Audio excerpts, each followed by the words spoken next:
Hi, everybody.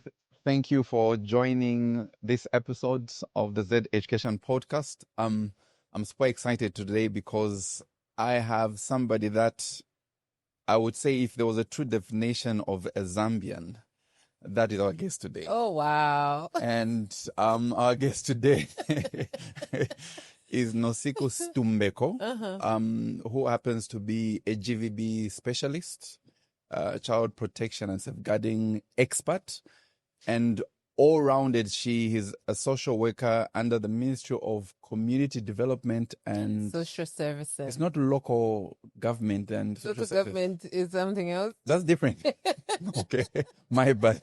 But before this, your ministry, the ministry was called, is it Child and There was Health? child and health. Yes, it's changed over the years, I think, two or Okay. three times. Okay, so Nosiko, thank you very much for doing this with me. Thank you so much for having me.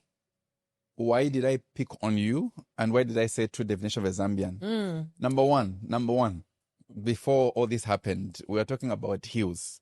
Oh, yeah. And I'm glad the heels came. I hope the cameraman, can you capture these heels? These are not just usual heels, I'm told. Awe. Chipide. I don't know camera. Then we're introduced to the heels. Yeah. Mule imona. At where are they from? JC and Penny Jesse and Penny. in Cleveland. We don't have it in. Wait a moment. Okay, welcome, Nosiku. And you are a fifth guest on the podcast. And I want you to be as Nosiku as you can be. I'm trying. You're trying, huh? Yes. Yeah, I hope that mic is not making me It's feel limiting me, but I'll try. Okay, Nosiku, first of all, I want to know your background in terms of Makudida quiz. Ine? Why, for me, is you have this thing about you, which makes anybody who meets you for the first time feel like they've known you for a long time. Okay. So I want to know where you got that from. That's true Zambian thing in you from. Is it Lusaka? Is it Kaoma? Is it Senanga? Is it Copperbelt? Let's hear about Nosiku's journey. Okay. Let's start from the day you had your teeth. Yes. Am I even going to remember when I had my teeth? Okay, so, and that's going to be a mouthful. So first of all, thank you so much for having me here. We've been talking about this and I was excited. I wasn't know how it's going to happen. I've been asking, what are you going to ask me? Yeah. And then, no, that I can tell. No. Okay, so Nosiku Situmbeko is a child who had, I would say, the best of both worlds. Okay. So first of all, I grew up in, I think I was born in Chilenje. Okay. That's what I think. I was born in Chilenje or Kabwata, I'm not sure. Like very short time, there was Chilenje and then there was Kabwata. Okay. And from Kabwata moved to Woodlands. We didn't even know it was Woodlands. We just called it Tinkara Chitukuko Road. Okay. But just by the corner of Chitukuko Road and Independence Avenue. Yeah. Opposite State House there. Yeah.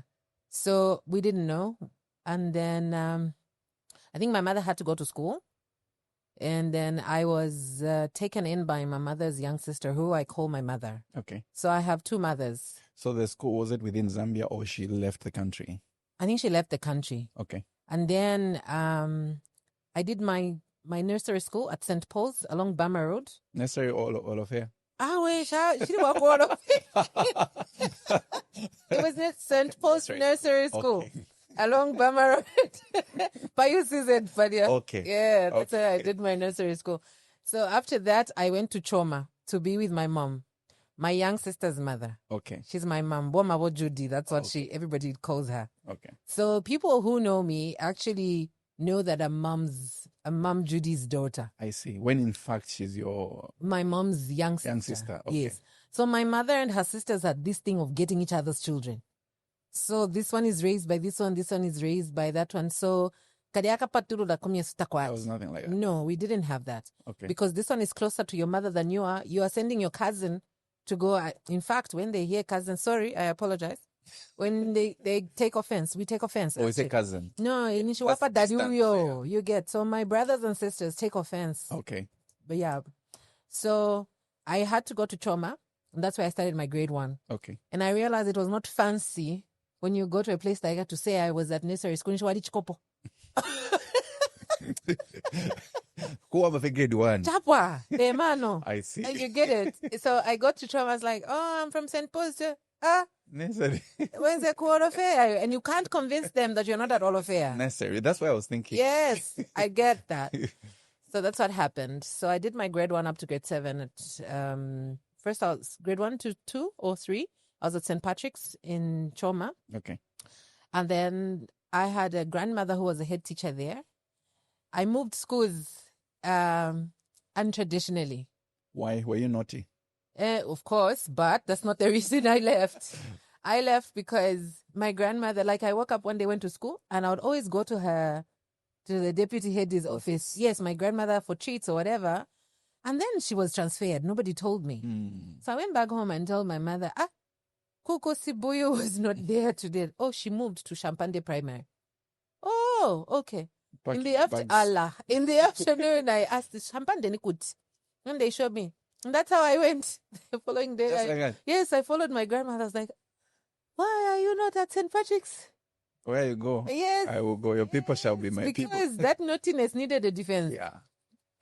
So lucky enough, I stayed there. And when she moved, my mother's sister, Mrs. Hakantu, their husband came to Champagne now to be a head teacher. So it was kind of like there's still a support system. Yeah. I don't know. I'm always the one that's always looking for support system. Yes. So that's how I was at Champagne from grade 2 or 3 up to grade 7. Okay. So that was the childhood part of me. So I don't really know where I get this Zambian thing you talk about. So from my interaction with you, you can speak English, of course, very well. You can speak Tonga. Yes. I think this is where it's coming from. Yes. You can speak Bemba. And for me, the Bemba you speak is not it's not the Bemba that a regular person who was raised in Lusaka would speak. So for me, I'm thinking, what happened? Yes. So along the way, if we're going to fast forward, I had to go work. My first deployment for work was under the Ministry of Community Development and Social Services. I say this very fast. Yes. My first posting was in Porokoso. So you get to Porokoso, you realize that you don't know Bemba. Unfortunately, I can't even share the story of how I realized I didn't know Bemba because, oh my God, it was bad. I see. Off camera, I will share. Okay. Okay. But so it was all survival. Yeah. Well, so first of all, the funny story is my older sisters were in the northern province for schools. There was one at Kasama Girls, Lubwa. Is it Lubwe or Lubwa? Lubwa Girls. So they would come back to school with all these Bustele songs. Ishan said if a shek. And me being young, I didn't know. They would get me and teach me the songs. And you learned the songs. House. And my mother, what does it mean? That's Lozi now. Like, who taught my daughter insults? Okay. They're just quiet. So I sang one of those songs at Chipembe Girls. That's where I did my secondary school. Okay. Unbeknownst to me, in there to Kensed. Joyfully. And everyone's just thinking, okay, Nosiku, we know you're crazy, but come on. Niku scripture union. Natine. The gospel, iwe. Again. Okay, I'm not gonna sing the song in the vulgar, but it was Nano yonde tuma kubalwele. Okay. Yes. So for those who are Chinsari girls, they know the vision you're talking about. I see. No, God forgive your sisters. Hallelujah. But that's what now encouraged me to learn Bemba. And I would be shining now for my sisters. So me and my elder sister, we called each other Kanavesa. Okay. After I learned the Bemba now, I would say things and she wouldn't know. What's that? I think that speaks to what I love about you. The fact that from even the very first time I met you, I was intrigued to find out where you had been. Yeah. Because you would switch. If there's somebody speaking Lozi, you speak in Lozi. If there's anyone speaking Tonga, you would switch into... And Bemba, not just Bemba, but that rough Kopala kind of Bemba. I grew up on the Copper Belt. And that for me has, I think, developed who Nosiku is in terms of how you relate with people. It's a good thing. Amen. Yeah. Thank God for that. I'm sure you are the people that can go to any part of the world and easily Yes, blend. is easily fit in and blend. And Yeah. people, you know, Odi, when you meet this lady and you talk to her, you feel as if you've known her for a long time. Mm-hmm. But what's happening in the process is her energy is being transferred to you. Also feel this confidence that Yes. Yeah, so Nosiku, let's come to why we're here. Mm-hmm. The reason why we're here, for me, I call this a national matter, a national issue. Yeah. Being a social worker, I know you've worked in the ministry for how many years now? Close to 19. Close to 19 years. Mm-hmm. So you're a seasoned social worker. And it would be safe to say you've seen it all. Kind of. Well, you'd be surprised. You've seen a lot. Quite a lot. Yeah. And I want to speak to 3 issues. Mm-hmm. We'll talk about GVB, but I want to start with something that interests me because of the space where I work in. As an educator, we find a lot of abuse among children, and I want us to speak to that. Yeah. And we'll then dive into the child protection policy. Okay. Then we'll speak to It's a social protection policy in the Children's Code Act. Yes. But before that, can you also bring out the issue of those safe spaces for legal, what is called, is it child-friendly courts? Yes. So let's start with the policy that we have with regards to the child safety or protection policy. What is it? When was it brought into? And is it really working? So we do have the social protection policy. We have the child safeguarding policy, and we have the Children's Code Act of 2022. Okay. Yes. Yeah. So those are, and the GBV Act of the 2012. Yeah. So we have those instruments in place, and I really think they are enabling, especially in the setting and the environment that we are. Especially the Children's Code Act, it is one act that has, first of all, harmonized most of these small pieces that were sitting in different legislation, but also adapted to international protocols and mandates, whatever things we've ratified to, like the CRC, the African Charter, the Conventions on the Rights of a Child, the African Charter on the Rights of a Child, even the Human Trafficking Act now is really just aligned, right? And so those have given us a space where the first thing in mind is the safety of the child and the best interest of the child. Okay. Yes. So I think they are very, very important milestones. We have made progress. We made progress. Yes. There's a lot of sensitization that is still required to be done. There's a lot of unlearning, especially of traditions.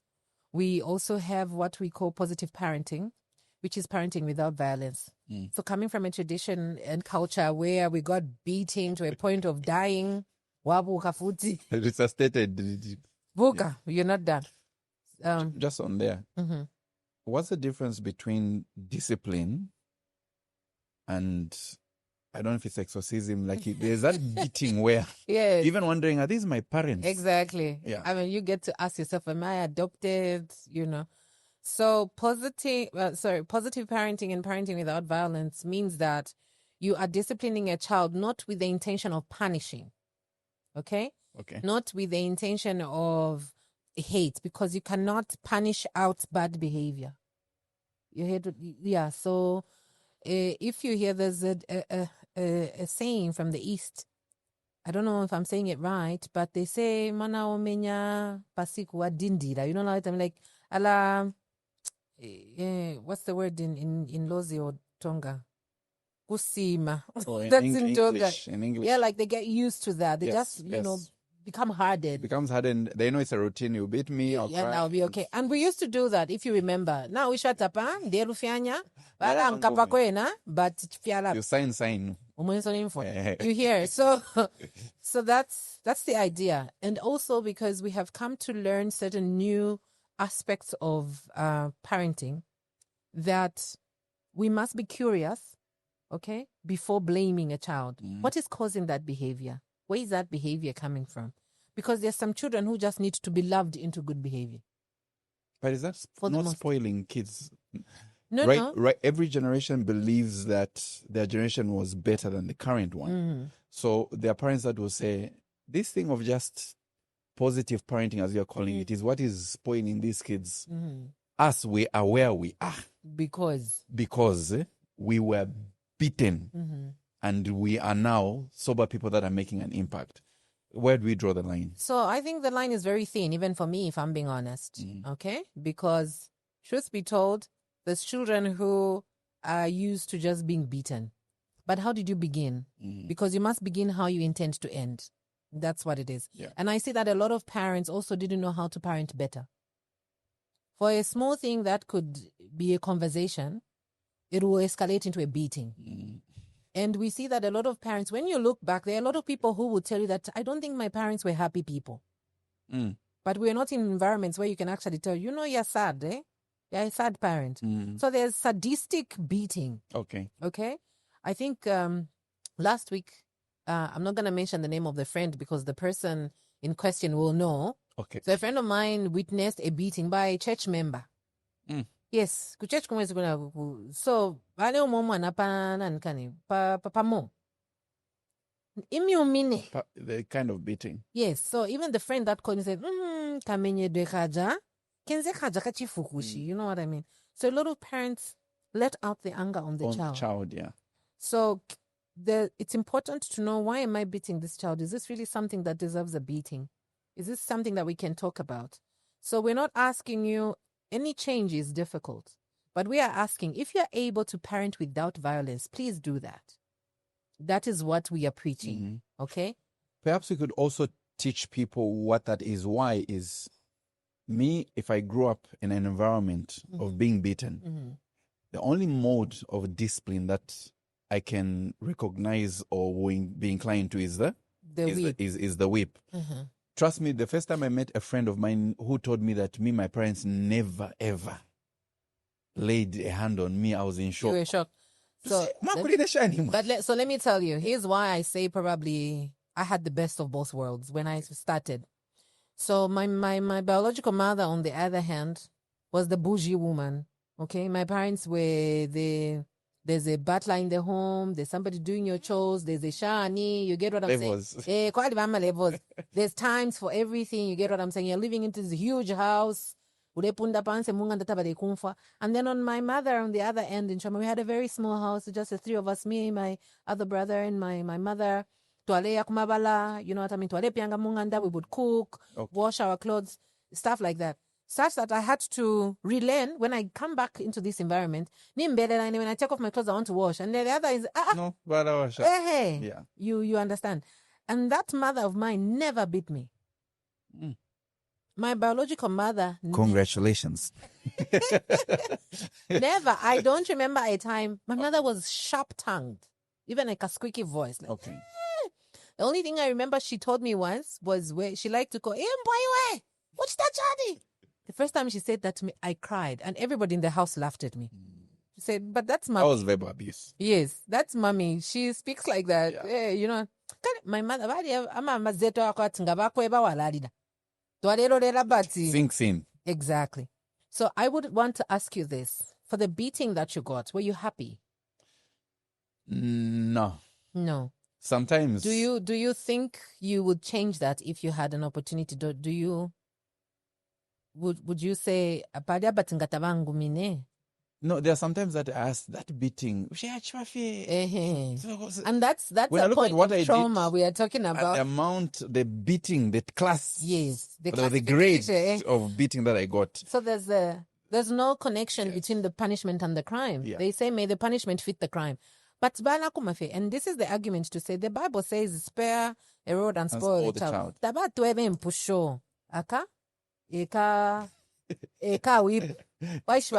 Yes, because you there are people who got beat with planks. In Tampa Fe Amaleite, so in the name was in the name of discipline, the impusha ita tudera anda mwa pusha mo palasto mwa nambo ko ipusha. Girishani panopanganda. You get what I'm saying? So there's disciplining in a child and there's killing the spirit in them. Because I've seen children who out of Lekevio, Karapanshi, get out. Even a happy child, they become timid, they become quiet. Then but I remember this child used to be very happy. What happened? Something changed. And that's the trauma that comes out in adult life. You have this bitter person. What are they bitter about? You know? And sometimes kids are just curious. Yes. So you are not seeing their curiosity. Yes. And you're just thinking this is truant behavior and you just want to quash and squeeze the curiosity and hence they'll die inside. Yes. Now, they won't be asking questions. You quoted a Bible verse. Mm-hmm. Somebody said this. I don't know if it's true. Mm-hmm. I heard it from somebody who said that in disciplining a child, they believe in the whip. They said to discipline a child, like the Bible says, you have to have the whip which stands out as a measure of correction and never use your physical limbs. If you back because now that becomes personal and escalates into abuse. Yeah. Many people who are mostly beaten is because sometimes body food is pangand. 18, the parents has to deal with. And we grew up like that. All these bunch, yes. Could it be that because you mentioned that where you are not beaten, no, and no, actually it was the opposite. It was the opposite. My parents' home here in Lusaka was always full. Okay. I don't remember a holiday when we were less than 10. I see. But with money? A lot. Okay, maybe money. There was money, yes. But we were a lot. Yeah. The only thing I think came out of being a lot, my mother was a busy woman. Okay. So idea one-on-one takwadi san. But of course, my older siblings would tell you, Mom beat us. Okay, so maybe for me, it could have been, I was not spending so much time with Mom. And because in my head, that was my other mother. Mama yo inebadi kuchoma wamona kudebade kapa. You know, like even when I just tell people that my mother's name is Judy, atina noktin. Mama yo bade uma. That's by the name. Yes, my mother was tough. Okay. So I got beaten, even for the things I didn't do, for watching my brother do something, but I was beaten. As a witness, you're also beaten. Yes, wapona bauma. So for me to pass, I naletinu kunguma. Okay. And also there was a routine, I think that worked for me. From school, the only other places you could be and my mother would not beat you, ku pathfinder, ku library, na kuli bambuya. I see. Chapwa. Those are safe spaces. Safe spaces. Nangu warufia nyoku, wabutuka, waya kuli bambuya. Nishi wapusuka. Tabakumi, because now ya zara kulia, bambuya na babuya na yopakuleta. We mwana. Hey. But what happens if grandma leaves? But I'm going to go again. I see. I see. So eventually she noticed. Okay. So but now here's the thing. I think again as parents grow, they become, I don't know whether they are receding into childhood. The children that were raised by my mother after us, I was sure. They found that. You know, like I come to visit and then this girl is coming at 21 hours. Where's my Shima? Shima! At 21. When you guys was 16 hours back then. My mother is just there. Mamu see Dansima. I said, no, this is not happening. Not in front of me. Yes. Why? Because that's how I was parented also. So I will confess that for my firstborn, Kozo got quite a few beatings. Okay. As a baby, because Kozo was Kozo the boy. She's the calm girl now, but she was a notorious boy. Was she reminding you of you? Yes. And my mother was like, God is good. He's very fair. He's very fair. What she went through. Yes. But then, when she turned 10, we sat and had a conversation. I remember I said, Mommy, you are growing now. We can't do this beating anymore. True. And I think I was also now, getting to learn some of these different parenting tactics and styles and learning about trauma. There's some trauma that does not heal for a very, very long time. So I did not want my daughter to be scared of me in that regard. So we sat and had a conversation. I am not going to beat you. And I want you to also commit to not do things deliberately. that you know are wrong. I don't want you jumping from one chair to the other.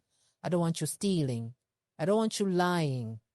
I don't want you getting things that do not belong. I don't want you to go anywhere without my permission. At school, I don't want you fighting.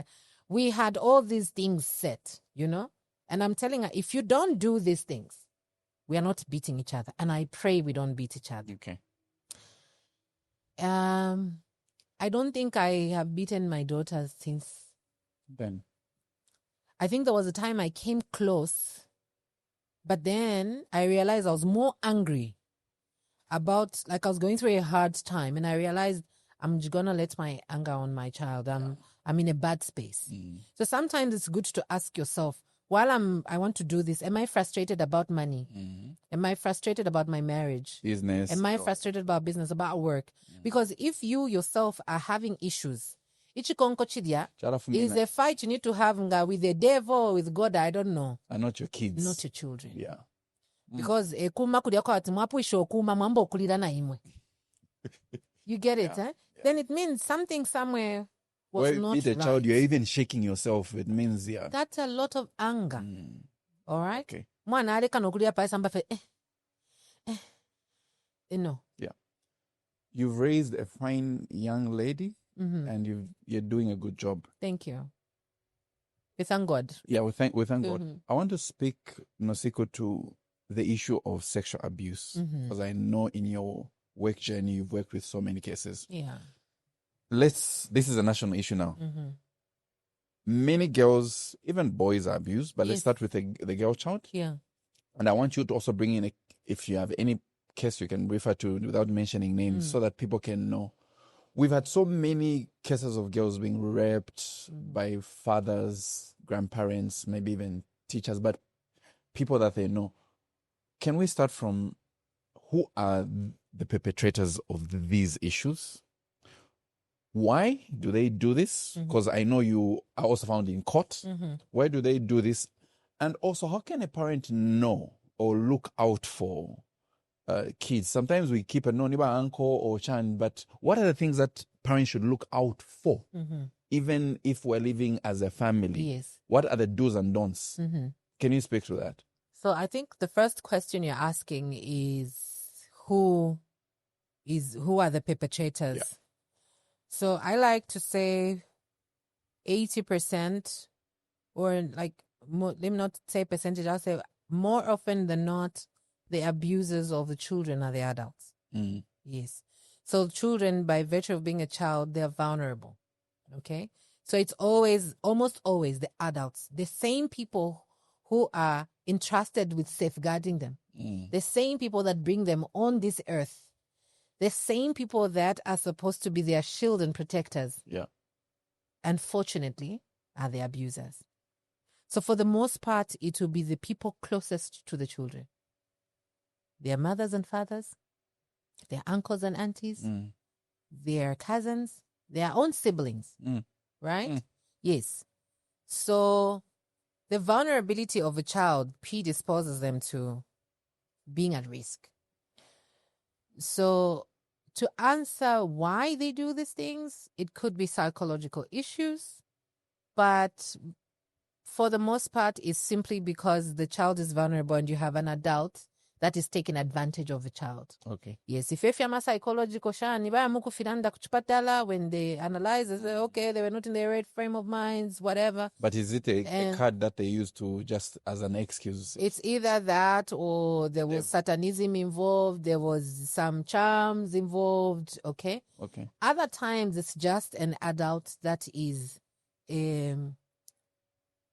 a predator. There's nothing to it. Pedophile. It's a pedophile. Yeah. But again, when you go deep down, they tell you pedophilia is a mental sickness. You get what I'm saying? I see. Those are the fine lines. Okay. But we'll leave it to the experts to tell me whether this is really what it is. Okay? And so you can't just wake up today and justify the wrongs that happen to the children because it's medical, because there's a spiritual involvement or whatever.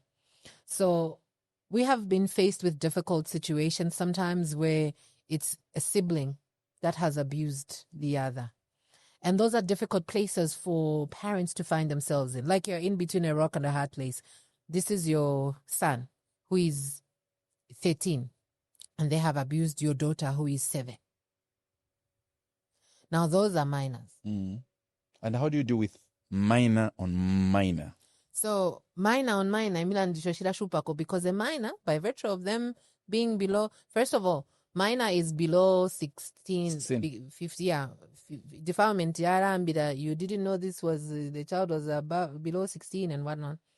So, a child who is cannot be held liable is one below the age of 12. It was 8 back then, but yeah, up at 12. Okay. So a child above 12 can actually be charged with an offense. So what you're saying is, if the kids are below 12, one has harmed the other. Okay. Yes. So it's an issue now of rehabilitation and counseling. Okay. Okay. So anyone above 12, then they are liable to face law. Yes. Okay. But even when it comes to rehabilitation and reformation, even the Children's Code Act is specific. Below 16 or 17, they cannot be sent to prison, a reformatory. They'll need to be sent to an approved school, approved center. Do we have centers here? Yes, we do. Where? So we have approved Nakambala approved center. Okay. School paka Mazabuka. And then we also have Katombora. Okay. I'm told it's supposed to be Katombora. That is the correct pronunciation. Not Kantombolia, something. No. It's Katombora, but it's Katombora. Like I think it's a Tokalea name or something like that. So in those places, are these kids disciplined with some beating, or it's just no? You know, corporal punishment was abolished. So it's about rehabilitation and counseling. So they undergo Christian counseling. Okay. They continue with school there. They continue with their school skills. They are actually children who we have sent there, and they've come back nicely, well reformed, and they get back into the society, and they're doing great. Okay. They've continued with their school. I know two who have even gone as far as university. Yes. Okay. So there's hope in that it's not every child who offends who is a lost cause. Okay. Yeah. And the adults? There are these adults who, somebody may use the frame, they're smart abusers. Like they'll maybe give treats to a child, or they'll make a child watch pornography so that the child is seeing like being undressed. Yes. Can you speak to that? Like, give us the real face of what these people do, what we should look out for. Yeah. So there's this where a child gets familiar with this person that is grooming them. It's called grooming, actually, you know. Na fidefine vale temwefe akwebati vapongozi mulibonde, an elderly person, that child starts to visualize that person as there would be vapongozi. They'll probably be asking, what does that mean? You get it. Yeah. I had a situation like that when I was doing my internship. I had a child who, you read about these terms in the books. There's what we call Stockholm Syndrome. Stockholm Syndrome is where a child falls in love with their abuser. Yes. So this child, they started grooming this child when she was like in grade 3 or 4. This person lived close by, okay, a friend of the family. And he would always, and the parents were, you know what I mean? Innocently. But that child now, we started thinking about that person in that line. By the time the girl was in grade 8, that man, and she went to this school where this man was teaching. And she would always go to see him. Okay? So even the first day he had sexual contact with her, he simply told her, look, I'll come and get you from home today. And he came to get her from home. Parents' home. Yes. So it looked safe. And she thought, maybe he has the permission of my parents. So he went and had sex with that child and told her, this is what husband and wife do. Yes. What we've been talking about all these years. And you can't talk about it with your parents because married people, they keep this to themselves. Now, this is a child in grade 8. You get. So it's the brother who noticed the movements. You know, he noticed there's something funny happening. So they confronted the child, but she didn't tell. I was brought in to help counsel that child. Somebody was like, Siku, this girl seems to like you. And she actually said, Auntie Siku, it's because I like you. That's why I'm saying this, but I'm not going to say it in court. Mm. Because I love that man. He buys me sweets. He buys me food. He's got children. If I go and say anything in court, they will arrest him. And he also has another wife. Mm. It broke my heart. It was the first time I was seeing anything I learned from school. And that case never went to court. Because she simply refused. Yeah, you have a hostile victim. Even when you have a hostile witness, so you have no case. How do you proceed? Yeah. Okay. She completely refused. All we did was to maximize on counseling, hoping that eventually she would agree. She refused. So that man didn't receive any charge? Nothing. He was charged at the police. The matter did not proceed because we have no witness. Okay? And somebody asked to say, why didn't you record the conversation? I was like, because again, you need permission to do this thing. You get what I'm saying? It was a very difficult case for me a long, long time ago. But that's what happens. They groom these children, okay? And the children fall in love with them and then they abuse them. Sometimes there's no grooming. I had a situation where a man sexually abused his own daughter and started buying her a lot of gifts. Okay? Don't tell your mother, don't tell. And this is the thing, when you're talking about what to look out for. As parents, we are comfortable when we see certain things and we don't question. There's no way your child can come back home with an iPhone. What is it? I seen as my iPhone. iPhone. Enough kapachan manji. And seen visible. I'm an Android user. Yeah, same Android. Yeah. And you don't question? Where did that come from? Who got you that? Right? So this child now, here's a twist of the story. The child confides in somebody. In fact, tells the mother, and the mother doesn't believe her. No. Yes, the mother doesn't believe her. Biological mother. Biological mother. Worse even, she blames the child. It's the way you dress if he did that. It's the way you talk to him. You're always wanting to sit close to him. So this is why I keep asking, what I ask, is it wrong then for a child to sit next to you? Your child can no longer sit on your lap because they might be sexually abused by you, who is their parent. So is that a question for me? Yeah, you could answer. I'm thinking about my mother always would say, like girls sometimes, like children have this childlike trust. Yes. Where they feel you are going protected. A safe space. And they see uncle, they would come and sit on the laps, but why can you, yes. Because I think maybe our parents knew that some of it was these very common. Yes. was very common, would easily get a child and start maybe fondling the child and all those things. But if you ask me, the closest person to me is my daughter. When I get home, the first person who screams "Papa" is my daughter. As it should be, actually. So I'm trying to wrap my mind, why then would I want to abuse my daughter in that way? Yeah. So those are the questions that we struggle with. So in that case, in that story, what happened? So in that story, so here's the twist now. So the child leaves home. Because the mother blames the child. She goes to stay with a friend. Okay? And while she's staying in a friend, here is the twist. The father the whole time is begging her, don't tell anyone, don't tell your mother, what, I'll get you whatever you want. Okay? And then she has a boyfriend. Okay? So she goes and sleeps with the boyfriend and falls pregnant. So by the time the parent to the friend convinces her to go report, there's that history. Okay? But, so at the police, they tell her there's no case here because now you even went for a termination with the Shanyuko. You get what I'm saying? So now our fight was, there's still a case. Yes. There's a, about the pregnancy, but. Yes. And remember that this was probably her coping skill. Mechanism, yeah. You are hurt. You want to get over this trauma. She probably wanted a better memory of a sexual encounter. Something. She's trying to figure out how to manage this. And this is a child. All right. In her confusion, she makes wrong decisions. It does not then negate the pain. No, clear out the offense that the father committed. You understand? So that dynamic on its own is very difficult. So you have parents that don't believe children.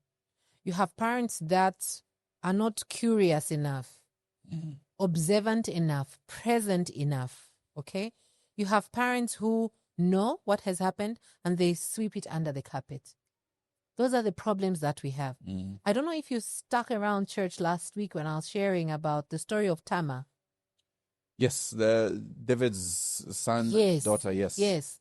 Even in the Bible, we've had abuse that was downplayed, you know what I mean? Yes. And what happened? It spiraled into abuse after abuse and sin after sin.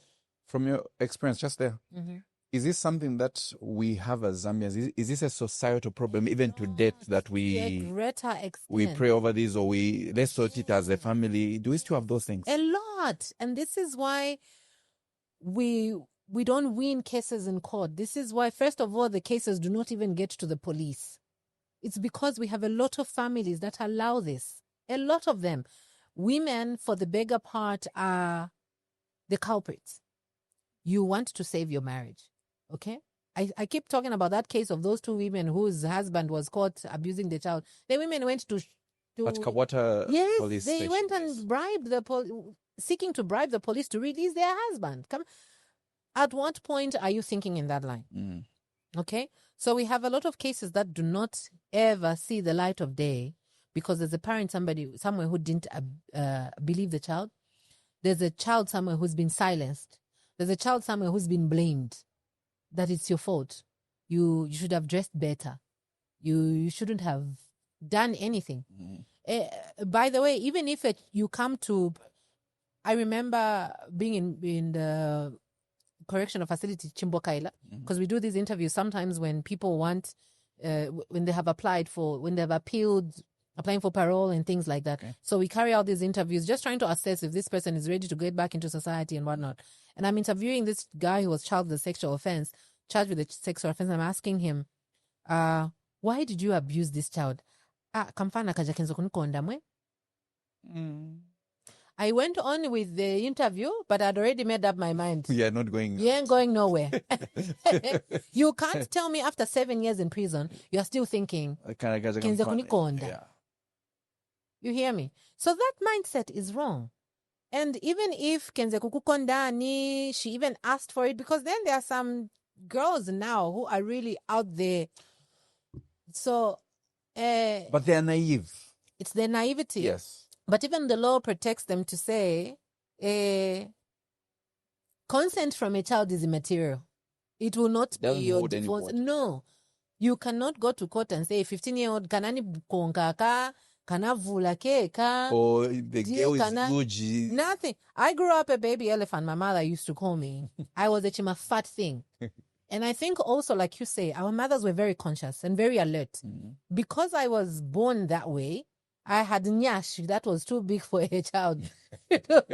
I see. And I was forever in short things. And my mother, akula mwana msana akule. Come and sit here. We went for camp meetings with my mother. I never slept with the main visasa kuji. I always slept next. It's only now that I think, oh, okay. This is why. Even when she would send us to go, that is your mother where you're going. You must sleep next to that. Yes. So that alertness, I think, saved me. And there's a lie that my mother told me that lingered for a very long time. Because I liked wearing short things. My mother told me you have tiny legs and men don't like tiny legs. That was wisdom. Men. So now there's no matter. Money have a lot. Chana. But some commander means. Steak. Yes. Yours are like chicken legs. I see. That's how I stopped wearing short things. Okay. So my mother went to the States for some time, came back. I had found a solution behind short things. I see. When we went to receive her at the airport, it was the first thing she noticed. You're in boots. I was like, there's no way I'm going to stop wearing short things because Mina, you said. Yeah. I was like, well, that's a good way to get around it, but smart move. And then at that point, she even said, but I lied. Yeah. You're okay. But it was for your safety. Yes. Nosiku, it pains me to hear that there are cases that are difficult for closure in that the perpetrators are arrested. Yes. What could, if, for example, there's a child who may be a victim or anybody who knows, what should we do as a people? Why I'm asking this, sometimes people don't have the confidence in the in the police Yes. service itself. Uh-huh. And I hope one day we could have Mr. Ray Amonga here. Yeah. What are the steps that I'll tell him, sweetie, Ray. Yes, They want you here. we need him here. What are the steps? you know, these cases happen in schools, yes, in homes, even just in the community, Yeah. and most of them get buried away. And some people fail to report because they feel the police will be arrested. We've heard of people that have burnt police stations because the perpetrator was released in a way. So what are the steps that the community or anyone who's a victim should take to make sure that sufficient evidence is collected? And can you give us assurances that these cases end up in convictions? So the first thing to do is report. The child safeguarding policy actually is a very, very good document. It's one that has those errors, is it? Yes. Am I even going to remember them? There's a report. Nindaba, how Yes, but I think I've seen those. Respond. Yes. Yeah. So the first thing to do is report. Okay. Who to who? So to people in authority. If you don't trust the police, there's social welfare. Maybe let's begin there. Since I'm a social welfare officer. Yes. Report to the nearest social worker, social welfare office that you know. So if we're in Lusaka, where is that? So pa Boma paja. Boma is pa Boma pada pa Levi. Levimo. Yes. Just here. Opposite Central Police. Yeah, it's actually next Central. Yeah, we will say next and opposite government printers on the other end. Yes. That's where that office is. Okay. But also now, when you go to the police, ask for CPU officers, child protection unit officers. Okay. Those are specifically put there for such matters, so that you're not just lost. Any officer. No, child protection. Okay. If you don't have trust for any other, traffic, things like that. You know what I mean? There are child protection officers specifically to handle child care issues. So we also have child protection officers domiciled at our ministry headquarters. Okay. That is to show that we are working together here, okay, in safeguarding the welfare of the children, in the home, in the schools. I'm happy to say, like right now, we even have schools that report. They will call social welfare to say, we have this bullying issue in the school. Why? Because child safeguarding policies should be part and parcel of how schools are run. True. Yes. So in the school, and I hope where you work, you have a policy. Do you have a policy? Yes, we do. Yeah, you do. I saw that. Yes. I was touched that I was not part of preparation. No, I need to revise your document. You're going to be part of the next training. Yeah? Yes, because there's an institution called Teach Zambia. And they're very keen on making sure that every person who is entrusted with teaching learners in a school undergoes the child protection policy. That's the ministry that we use, but it's safe. I think it's also safe to always include government officials when you're doing these things, because you must make sure you align to the Constitution of Zambia, the guiding principles, okay, the policies, the structures that are there. Okay. So you have the child safeguarding policy and the framework that you should ensure that your policy aligns to so that you're not out of, Yeah, and so congratulations. I'm proud of you for that step, because a lot of schools don't have that. No. But I'm proud. I think I was part of a team for ISL. Is it ISL? I think so. Yes. I was part of a team that, came together and created the child safeguarding policy. So you need to look out. If you know your child, if it's in a home setup, it's easy. And if you're a hands-on parent, it's easy to know when your child's behavior has changed. Why are they suddenly going to bed early? Why are they suddenly not running around? Why are they suddenly quiet? Okay. Also, the opposite could be, why are they suddenly aggressive? Okay. They could be battling something. So listen to a child. You are better off making an error in favor of a child because you believe the child than not believing the child. Okay. So look at the behavior of the child and ask yourself, is this my child's behavior or something has changed? When a child is no longer comfortable sitting next to somebody they would be close to, question why that has happened. It's a trigger. Yes. Okay? So you need to be very, very alert. Even at church, ask yourself, why have certain children or girls stopped coming to church, for instance? There could be somebody. there's a child who was bullied by somebody older at our church. Mm-hmm. And I asked the mother, I was like, I don't see your boy anymore. And she simply said, one of those guys, and these are big, big boys, right? Who used to bully my child, calling him fat and things like that. So suddenly your child doesn't want to come to church. What's the problem? So we need to be very alert. In reporting, is there a number we can call? Do I really need to get up and come to Bomo, or is there a number? Can I report on a phone call? Yeah, so there's Lifeline and Childline numbers. And I'm embarrassed to say I've actually forgotten those numbers. Because of this podcast, my status, I don't know if you can check on my WhatsApp status. The Ministry of Education has, though it's GVB, and that's what we're coming to, the toll-free line for all the networks, MTN, Airtel, up to 944. Yeah. So, I saw that one. So we also have a Lifeline and Childline numbers. Yes. I think we'll share later. We'll put them on the screen. So those ones what does a person expect when they call? So when they call, there are counselors on the other end. Okay. Yes. And immediately those counselors, if it's something that needs to be reported, they call social welfare. So they escalate. Yes. Okay. So there's a referral pathway in place. Okay. And so even when we have cases that have already come to court, for instance, and we need counseling, these are the people that are quick people to call if it's somebody who doesn't want to come in. Okay. Okay. They just want to speak to somebody on the phone. So we make those arrangements. Okay. They call. So do you really push enough for convictions? Yes, trust me.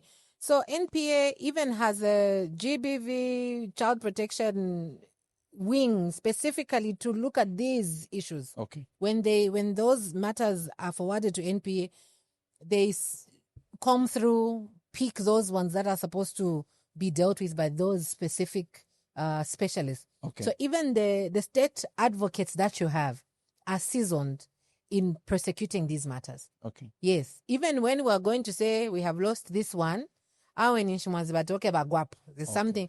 But you see, now there's sometimes where the state is at a loss because the investigation was not properly done. Say DNA samples were not taken, okay. Even just the safety of the storage of evidence and things like that. So the defense will hammer in those directions. You know what I mean? Okay. How was this kept? Who had the keys? What? Did you get evidence? Where was it taken? They'll be punching holes in the state's case. You know what I mean? So it's very important that from the get-go, the matters are thoroughly investigated. Dockets sent to NPA. They'll do their job in, putting things together. And NPA, National Prosecution Authority. Yes. That. Yeah. So a lot goes on behind the scenes before we even come to court. Okay. So even us, we have a role to play in child witnesses and victims.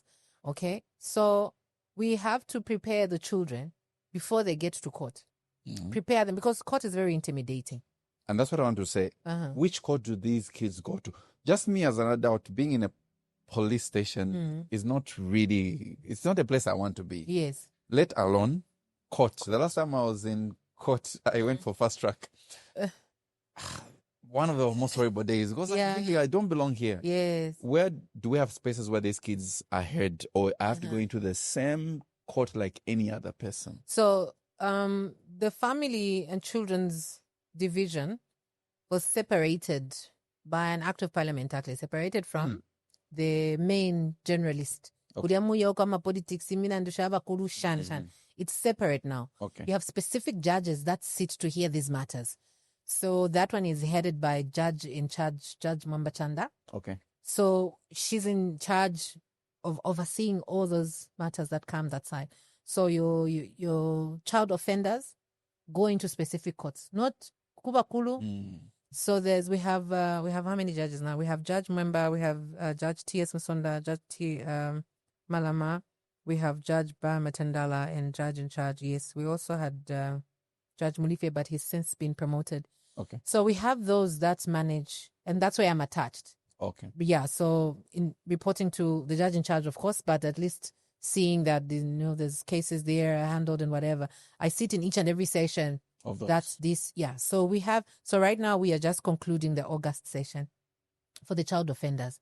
So even them, the child welfare inspector, the social worker in that setup is called the child welfare inspector, is supposed to be present, because even as a child is an offender, their rights must be protected.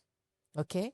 So there has to be a child welfare inspector to ensure that this child is going through the court process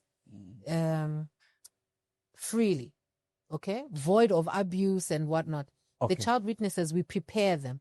Before they go to court, we have to speak to them, counsel them, tell them what is expected of them, and, their rights and obligations. Do you provide shelter for these children? So for those that are high class, okay, yes. Okay. They will be taken into an institution where they'll be safe.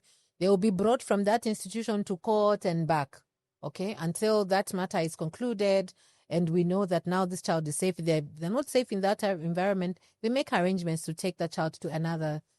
So if that's a child witness who's a key witness in a matter and we think they're not safe, say in their home environment, okay. So even the victims, if the victim is not safe, say the abuse happened in their home, we remove them from that setup. Okay. Yes. If they can go into an institution. Is this only for Lusaka, or we're talking about the 10 provinces? We have this system. No. So these systems are around the country. Yes, okay. You have social workers everywhere in the country. That's good. We have social workers everywhere in the country. I am not going to speak if they are as passionate as Nosiku Situmbeko. Yeah. No, because they're not few. But everywhere you will definitely find a social worker who is keen on the job and they are ready to do that. Okay. Yeah, so we don't have a lot of safe spaces for gender-based violence, human trafficking and such. We have safe spots. Okay, we have one in Chongwe, but of course Lusaka uses that for proximity purposes. We have one in Chipata and Western Province. I think one on the north.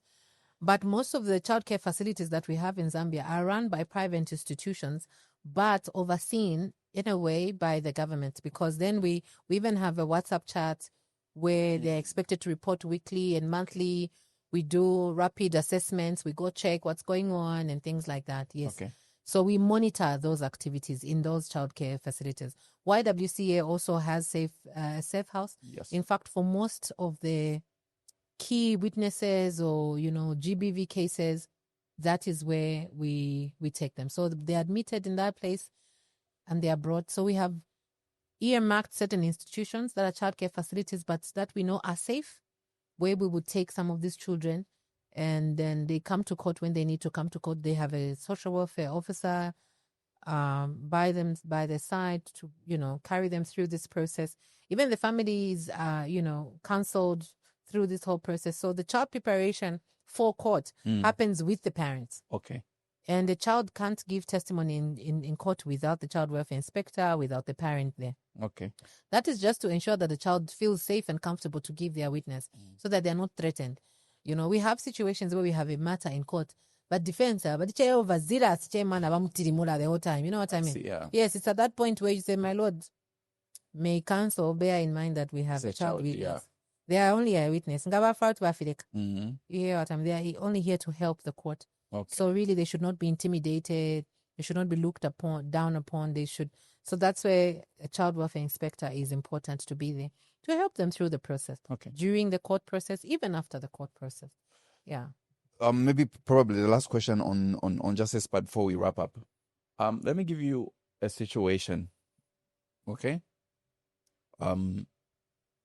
In a situation where you have maybe an adult, could be maybe the teacher or even a leader church, and he coerces a 15-year-old girl, like we mentioned, the promises are marriage, I love you, I will take you to places, Paris, your favorite place. And this child is convinced because they are naive. And at the age of 15, they're also beginning to like and notice the opposite sex. And hence those compliments are getting to the head. And now that's a child, that's a minor. 15 is a minor.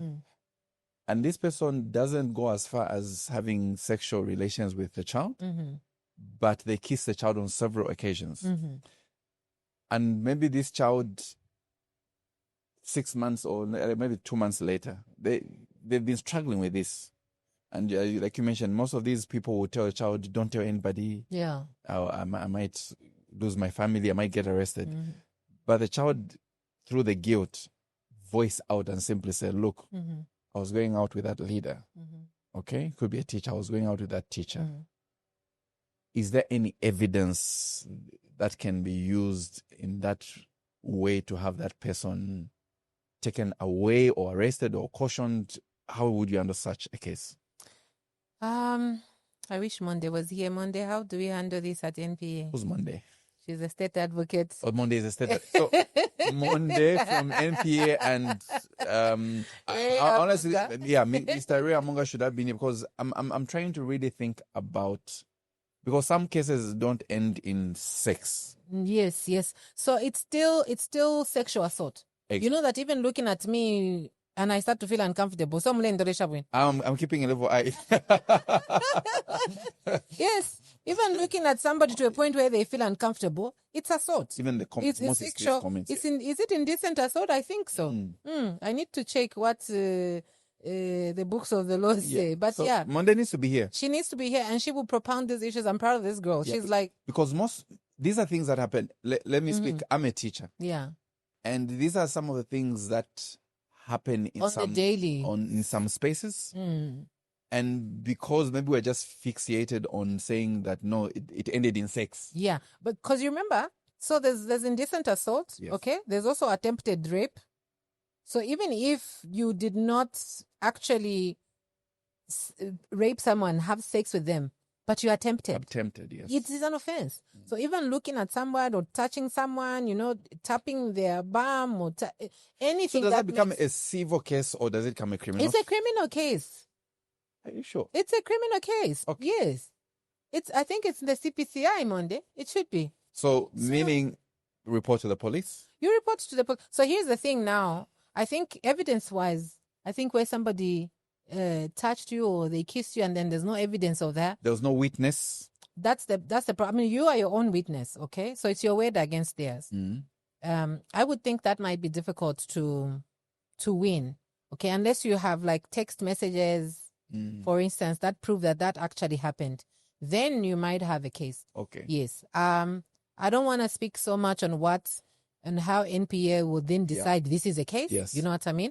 I will leave that jurisdiction to the NPA people. Okay. Yeah, because then I might misinform you. But all I know is that it's still an offense, okay? Because you have indecently assaulted a child in a way, okay? They might not have had evidence, but the fact is that the trauma happened. And if they're struggling with it, it's important to still report it because that child still needs therapy. True. Okay? Yes, and that person can still be charged. Whether or not you will win a conviction, I don't know. Okay? But the reporting still needs to be done. The child still needs therapy. That person still needs to be charged with an offense because they did offend the child. So in their home setup, it's very easy for children to be abused because of that trust aspect.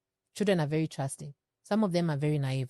Remember that most of these things that the girls are looking for out there, they don't get from their fathers. Very true. So you need a strong father figure. What's the call for us fathers? Fathers, instead of being abusers, be the protectors that these children expect you to be, because that's why they're coming to you. So whether this is your biological child or not, it's very normal for children to idolize people. Growing up, there's pastors that I look up. I see now, I was like, I used to crush on this pastor. What was wrong with me? Mwenda could come meeting, but the girls are busy. Na don't care about your pastor. It's very normal. There's a stage where you're donkelaling men, you're donkelaling them boys, Oh my God, our heartbreak started from there. You like a boy that doesn't like you back.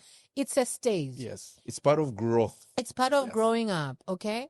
And I remember a personal experience, if I can share. There was an older person that I used to crush on. That person spoke to me maybe like 10 years ago. And then he just came to ask me, do you still like me? 10 years later. I was an adult now, a whole mother. And then he's asking, I see him. Now I'm just smiling, oh, he looks right. And he actually came to us, do you still like me? You used to like me, you, as a kid. And then he says, I can have a candid conversation with you now. Yeah. The onus was on me to protect that childhood, Yeah. crush you had on me. And Yes. that's what most men don't have. To Yes. realize that this is a childhood crush. You get what I'm saying? And we are idolizing them because they are in our space. Oh, they preach so well. They have a husky voice. They are built. We read about them in Mills and Boone. They have broad shoulders. I thanked that man. I was like, I'm even embarrassed now that you're asking me this. He was like, no, because you are a bold person. Yes. And I know you can take this. I am proud of the girl and the woman you have become. Yeah. Okay. And then to think, if I had acted on, but she likes me, it would have killed anything that. Did you like any teacher in high school? Or lecturer maybe? Lecturer, no. Teacher? No, my crushes were from church. So let me tell you. My crushes were from church. The pastors, the master guide. You at church, Nosiku. You go and worship. Look at Jesus. Forgive me, Father. You have seen. That's where I was found. So why am I saying this? You brought out a very important point. Yeah. That the onus is on us who are adults, especially the men, to do right, to protect these kids. When I joined teaching, not when I joined. When I joined mainstream teaching in the government, one man by the name of Lewis Lupando, I respect that man. He came to me and said, "Banda Mwache, come here. You're a very good teacher, but I want you to know something." He says, I'd never understood why when I'm teaching, from nowhere, there will just be people getting my powder. They start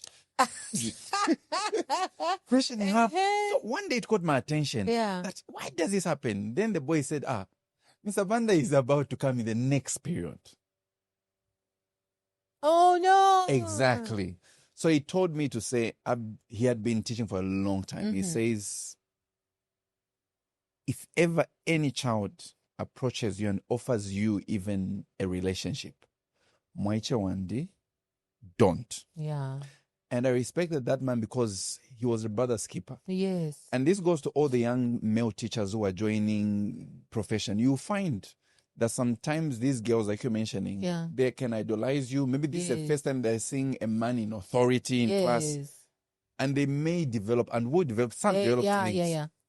There are others who, maybe because of abuse, will even write, I have received a letter, Sammy, I love it.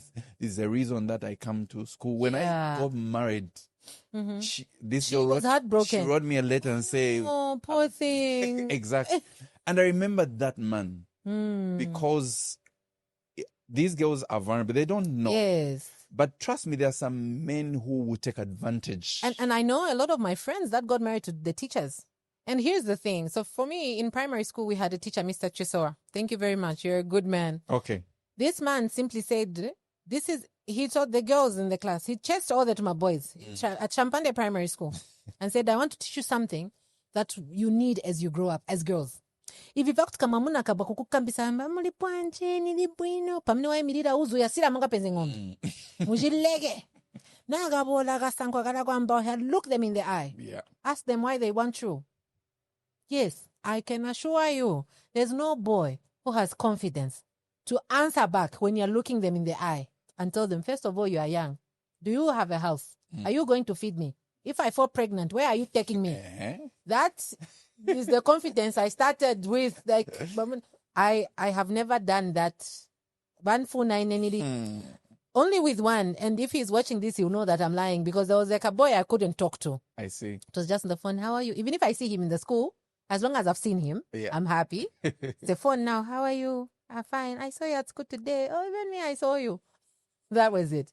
I think that was the only boy I was ever shy before. Otherwise, growing up, for me, it was always, let's look each other in the eye and tell each other what. Girl child. Yes, and so the girls need to know that it's a passing phase.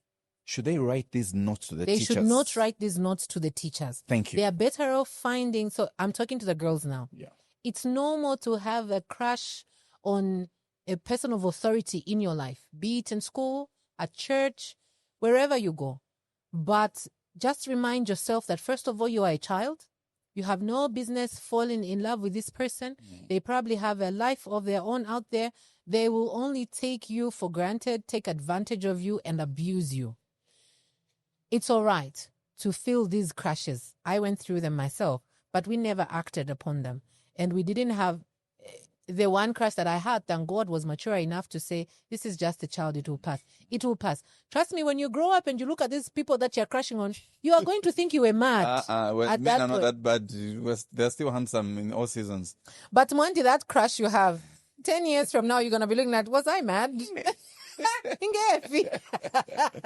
Okay. It passes. And for the adults, be the adult.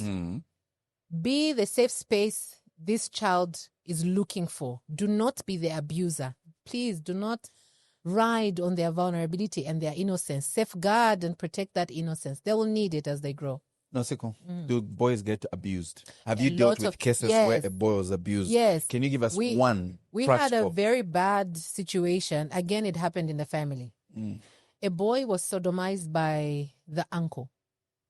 Okay? So they just noticed this boy was not walking properly. And then it took the auntie. So this woman in the home, the husband's young brother sexually abuses their son. They get to hear about it. The husband is thinking, we can't report because my brother will be arrested.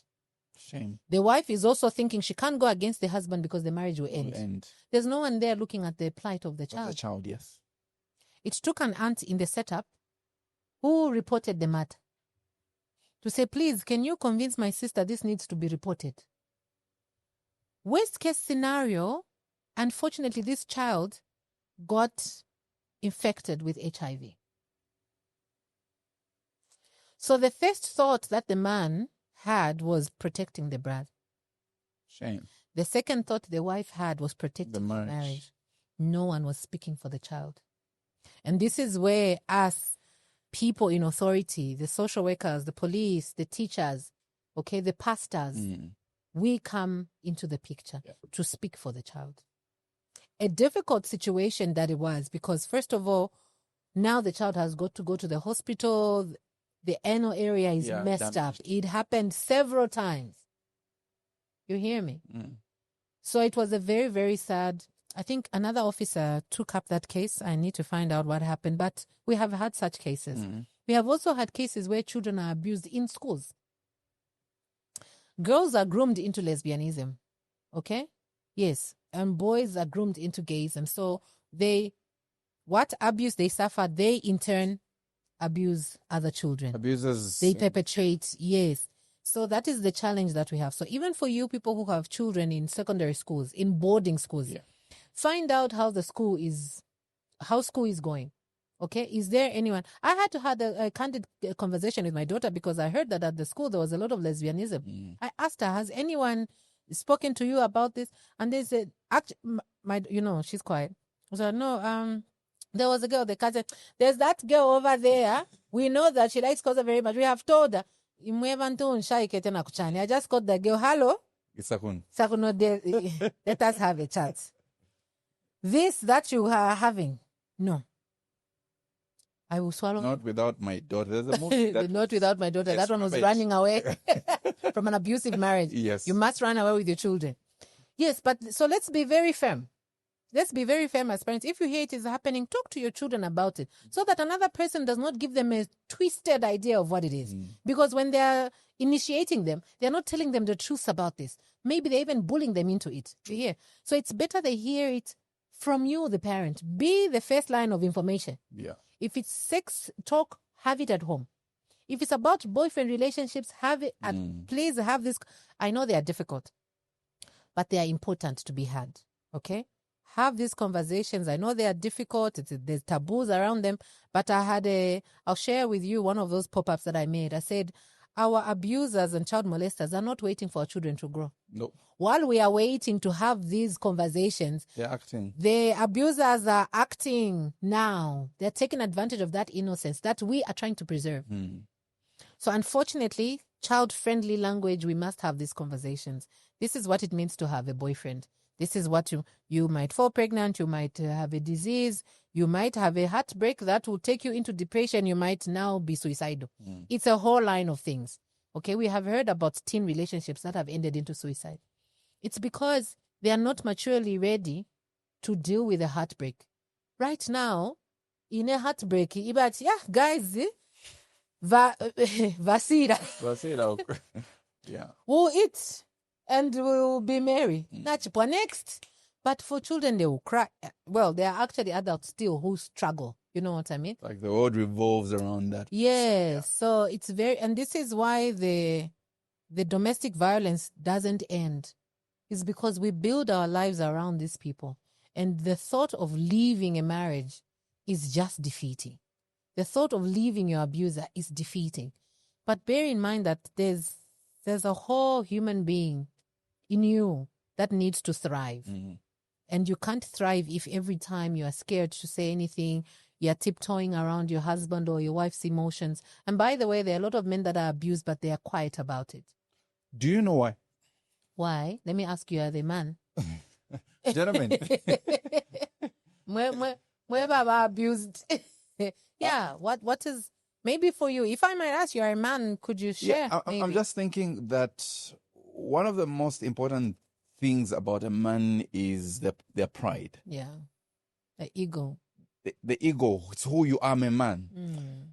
And just the fact that you were abused, first of all, it kind of takes maybe away from that identity or the stereotype to say, men are strong in authority. How come?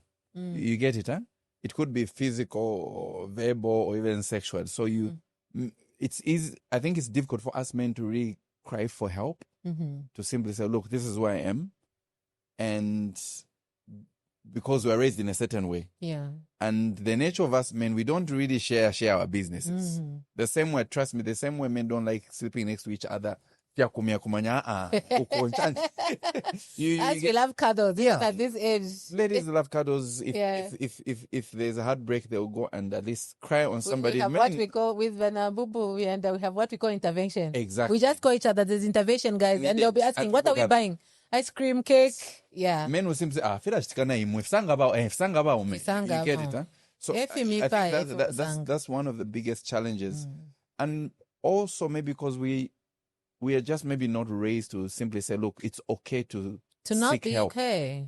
Yeah. It's okay. That we don't have, trust me. Yes. And I think so we need to unlearn certain things. Yeah. We need to unlearn, because if you have been doing something and it's not working, it's time to change. So we can see that a lot of men die of depression. Our mental health is messed up. Messed up. Yes. You need to have that one person in your life. Vashibukombe. That's why you have Vashibukombe. What are they for? They are for such things. How do you go to Vashibukombe when you had just had him and he just did it for money? No, but you see, this is where now you needed to build relations with these people. Okay? And I think back in the day, Vashibukombe was just not anybody. True. It was a trusted person in the family. Okay? Somebody that they knew they could also go to when they had problems. So have Vashibukombes that you have a relationship with, somebody that you can go and confide in. Because I think that's the idea behind.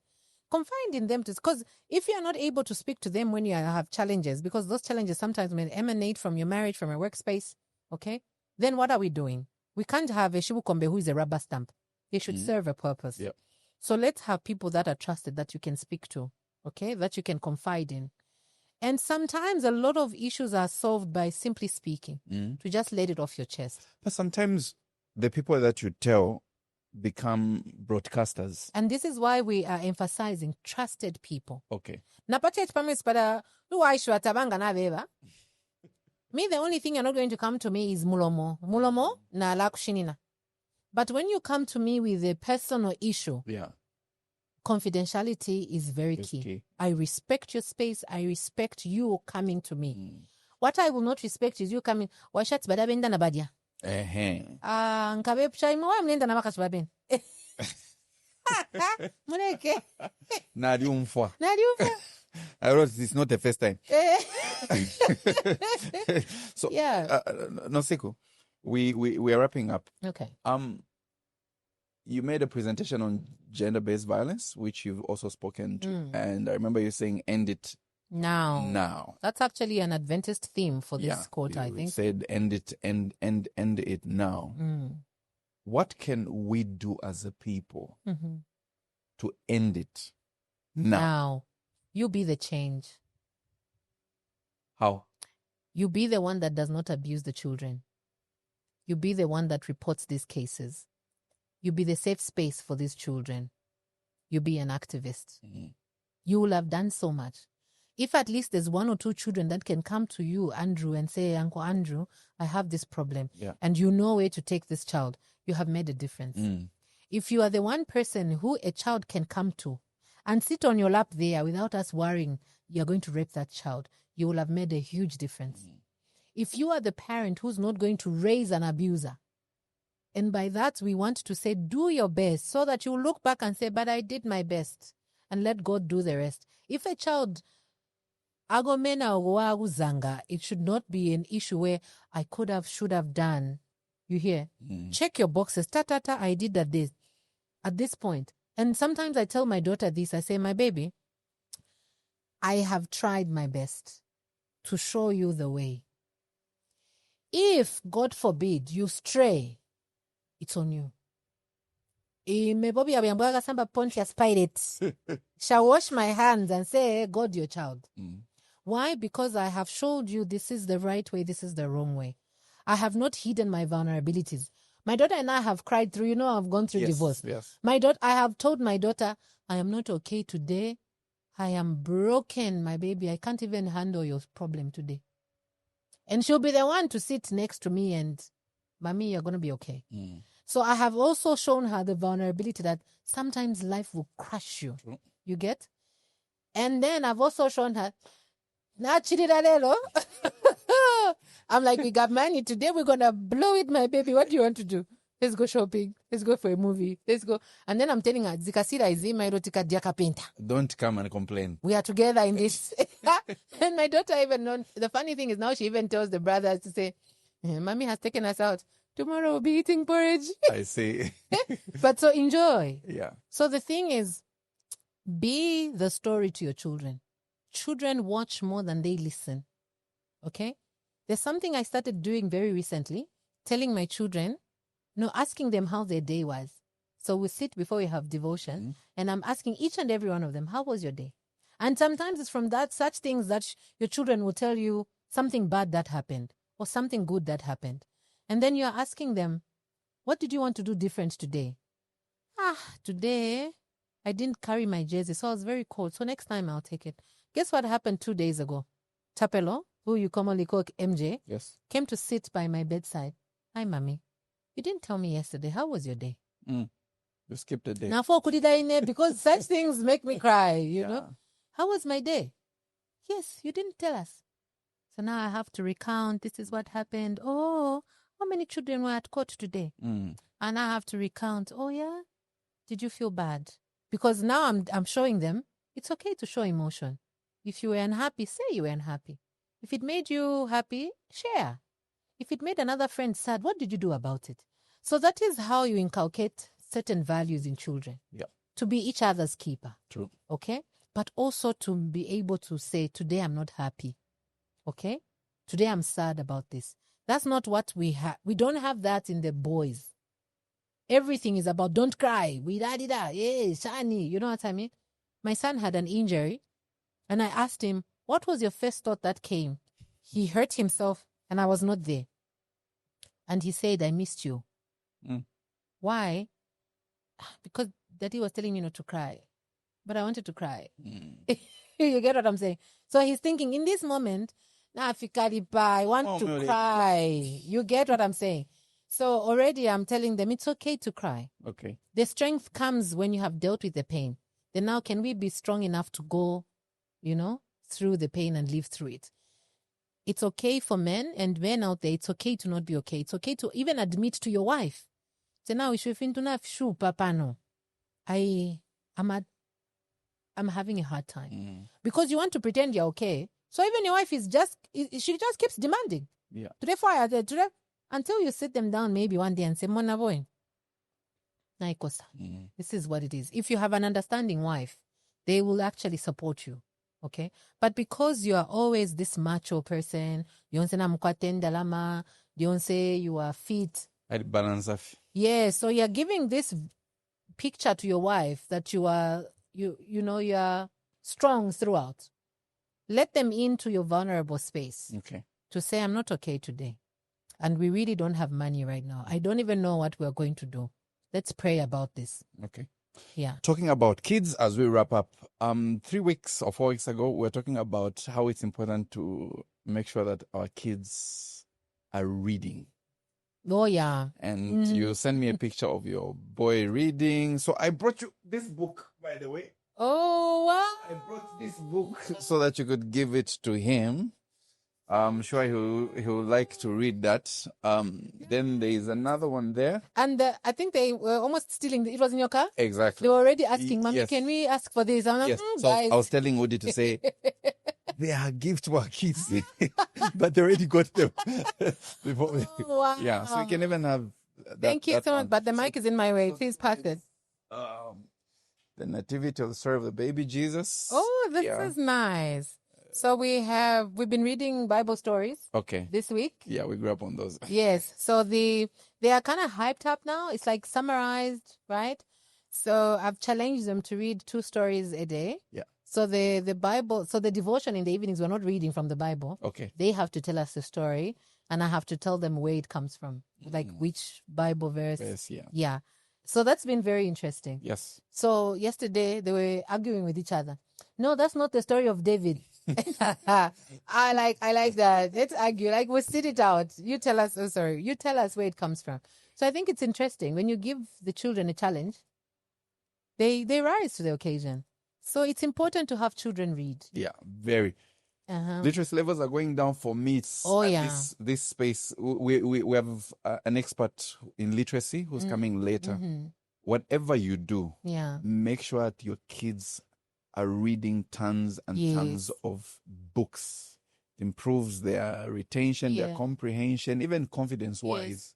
They are able to express themselves because the way authors write books is very imaginative. Yes, imaginative, and it makes somebody really think through cases, and also you can remember certain things. Yeah. It's different from memorizing. Memorizing is you're doing it so that you can come and write it. And after you vomit it on the paper, it's gone. Yes, so you can't apply it. But when you read, it becomes part of you. So thank you very much for doing this with me. Thank you so much. If there's any message that you would want to send out with regards to the things we've talked about. If I were to bribe you, I'll simply say, talk about child protection. What message would you send out, especially that you have been a social worker for over 18 years, going to 20? What message can you send out on how we can make schools, homes, churches safe spaces? Over to you. So I think, for starters, let us make these places safe as adults, because children suffer abuse from adults most of the time. So like you say, when you're saying end it now, you be the change. I'm still going to say that. Second of all, I think it's important for us to encourage children to get educated. Most of the children that I have come in contact with who have offended are either dropouts or they've never gone to school. Really? Yes. That is the sad story. And those that go through with their rehabilitation are those who had started school and they dropped out midway. So they still have the will, the zeal to want to finish school. Okay. So when the seed is not there, it's not germinating because it's not there. But when it's there, it's easy to rebuild and have it regerminate. So school is important. I'm here today. I'm a child protection specialist today because of school. Okay, I did my primary school at Champande Basic, so there's nothing like anakulida kuchani na andinewa kukomboni ku Champande. Okay, continued at Chipembe Girls. I did social work, I did project planning, gender studies, my undergraduate in adult education, a master's in peace leadership and conflict resolution. And the PhD? The PhD is coming. It's coming, okay. It's still on child protection. Okay, great. Yes. So my message is, let's have our children educated. Let's have our children read. Let's have our children be each other's keepers, because they share secrets that we might not know about.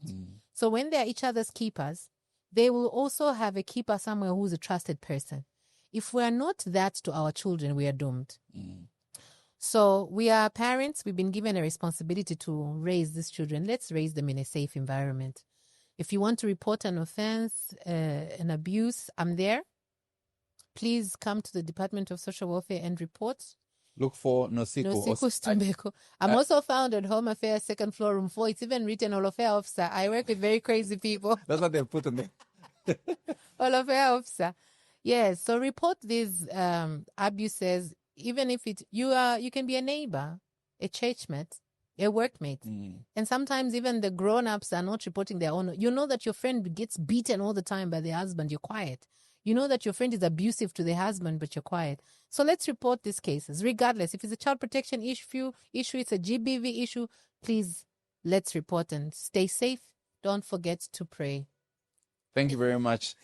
Ladies and gentlemen, you've heard it for yourselves. One little detail that I think she left out. You can follow her on Facebook. She has an interesting blog, Siku's Couch. Siku's Couch, yes. So you find on a couch and she speaks about these issues. And if you need any help, please note that the help is there.